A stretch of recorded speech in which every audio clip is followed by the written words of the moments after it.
कुछ खबरें शोबिस की रंगारंग दुनिया से।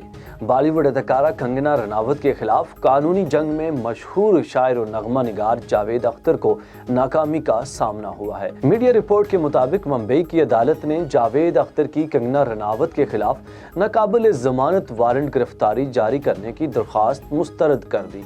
अदालत के बाहर मीडिया से गुफ्तगू करते हुए जावेद अख्तर के वकील जे बरदवाज ने बताया कि कंगना के खिलाफ दरख्वास्त मुस्तरद कर दी गई है।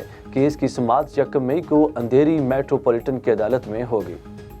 बॉलीवुड अदाकारा दीपिका पादुकोण की एक वीडियो सामने आई है जिसमें इन्हें अदाकार सलमान खान को प्रपोज करते देखा जा सकता है।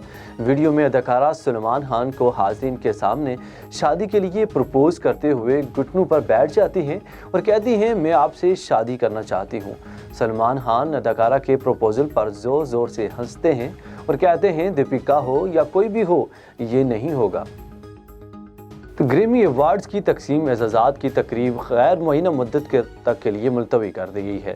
रिपोर्ट के मुताबिक अमेरिका के लॉस एंजलिस में ग्रैमी अवार्ड्स की रंगारंग तकरीब 31 जनवरी को मुनक्कद होना थी, जिसे कोरोना वायरस के नए वेरिएंट के खौफ के बायस मुलतवी कर दिया गया है। ग्रैमी इंतज़ामिया का कहना है कि कोरोना की गैर यकीनी सूरत हाल के पेश नज़र 31 जनवरी को अवार्ड शो मुनक्कद न करने का फैसला कर लिया गया है। ग्रैमी अवार्ड्स इंतज़ामिया के मुताबिक शो की नई तारीख का ऐलान जल्द किया जाएगा।